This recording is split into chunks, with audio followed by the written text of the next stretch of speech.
have their egos, and they both want to be the top dog. They also want to be the main focus of the offense. They also want to be the main focus of all the media attention that's out there. Many on the team blame their misfortunes on Kobe's refusal to meet Shaq halfway. Meanwhile, Shaq was calling Kobe the boy wonder in interviews. He didn't mean it as a compliment. Then, in 1999, tensions rose to the surface when Kobe and Shaq scuffled during a practice game. The relationship between, both Kobe and Shaquille is one that would definitely remind you of two brothers. One being the older brother and one being the younger brother. And the big brother's always been able to tell the younger brother what to do. And years go by, and all of a sudden the younger brother's a little bigger, a little older, a little stronger. For 3 seasons, the Laker management did everything they could to bring out the best in Kobe Bryant. They traded Eddie Jones and Nick Van Exel, giving Kobe more time on the floor. They replaced Del Harris with Kurt Rambis and gave Kobe the league maximum $71 million contract. Then, in the 1999 playoffs, the Lakers lost again, swept this time by the less talented San Antonio Spurs. Laker owner Jerry Buss, who had always avoided paying big money for coaching talent, bit the bullet and coughed up $30 million to bring Phil Jackson to L.A. The former Bulls coach had 6 championship rings and a talent for handling headstrong stars. Phil's a terrific communicator. He's an excellent manager in terms of dealing with players, dealing with a team. But before Phil had a chance to work out a truce, Kobe and Shaq made their own attempt at reconciliation. The occasion was Kobe's 21st birthday at an LA restaurant. Shaq surprised everyone by showing up.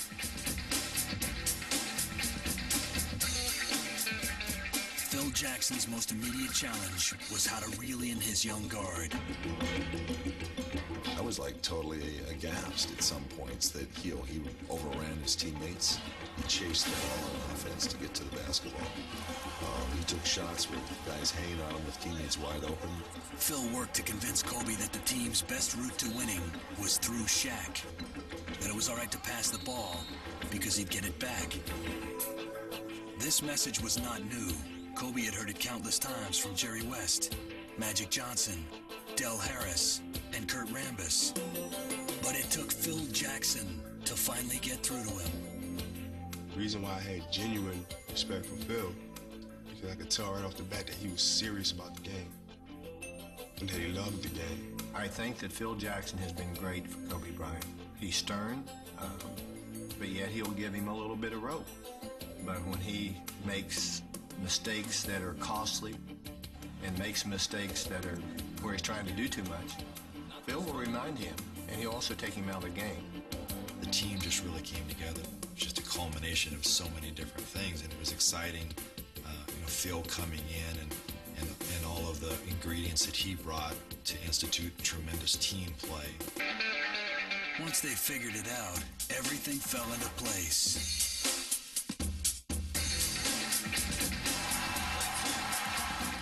The Lakers finished off Portland. And then beat the Pacers in the finals. They were world champs at last. Then once we finally win it, the taste is really, really sweeter after you're going through some type of adversity. Just wants to win. That's his attitude. He just wants to win the game. Win games, that's it. Both Kobe and Shaq had come to realize that the whole of their combined talents was greater than the sum of the parts. I think we just wanted room to operate. I think if you look in the past, like you look at Kareem, you look at Magic, he just passed the ball. Kareem shot it. The Magic loved to do that. And this team, Shaq and I, we're both, quote-unquote killers. We like to go for your throat.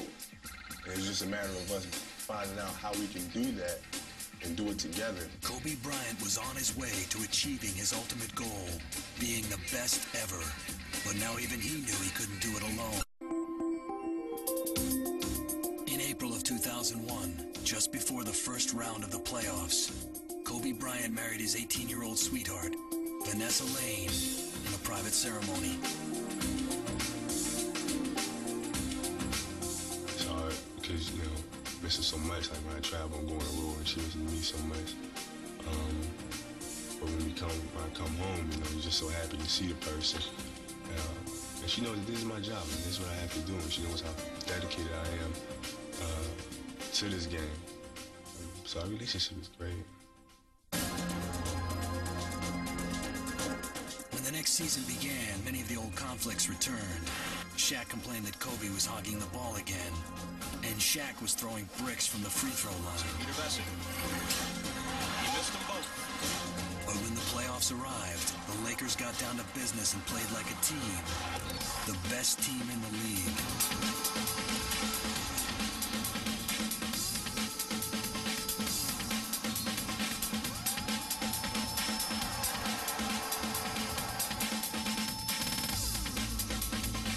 They swept into the finals and then blew away Allen Iverson and the Sixers to defend their title. Kobe came back from an ankle injury and stepped up, making the big shots. But Shaq got the MVP award. Kobe, if it wasn't for Shaquille, you know, could definitely have been in the MVP run. The finals, I think, proved that, you know, he'll go down in history as you know, one of the top 2, 3, 4, 5 players to ever play this game. From the Los Angeles Lakers. Then, in February 2002, the prodigal son returned home to Philadelphia for the NBA All-Star Game. They weren't glad to see him. Kobe Bryant. Kobe scored 31 points, was named MVP, but it was a painful reminder that to the Philly fans, Kobe was no hometown hero.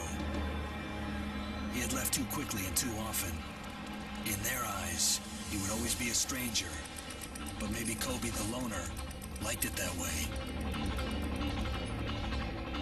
It had taken Kobe Bryant 4 years to mature to the level where he could help the Lakers win the NBA championship. Some thought those 4 years might have been better spent in college, away from the NBA spotlight. Kobe transgressed one of the things I think that's really a mistake. College is our farm system, basically, in the NBA. And I think that it's important that players go to that process, learn how to succeed in a peer group setting that's mostly their own age group. But if Kobe's was the road less taken, there's no doubt it got him to where he had always wanted to go. You know the saying that people say the guy couldn't chew bubblegum and walk at the same time? He was like that early on, man. He worked his butt off, man. Get to the point where he is now, it's incredible. At the age of 23, he was already a 5-year NBA veteran. He'd helped lead his team to 2 world championships and was heading for a 3rd. Still, Kobe Bryant remained a work in progress.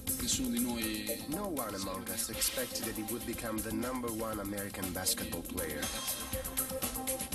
I think he will play in the league for another 10 years or so, and he will leave the NBA with 5 or 6 rings and a Jordan-like legacy. He's going to be one of the best players to ever play this game.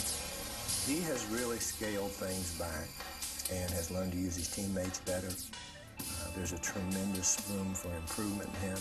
He's going to be better than what he is today, and that's pretty scary. He was a team player now, but Kobe Bryant continued to go his own way. I constantly tell people, man, if you have a dream and you want to achieve something, don't let anybody tell you you can't achieve that. Because you can be whatever you want to be. You can strive for whatever you want to strive for. Don't let anybody tear you down.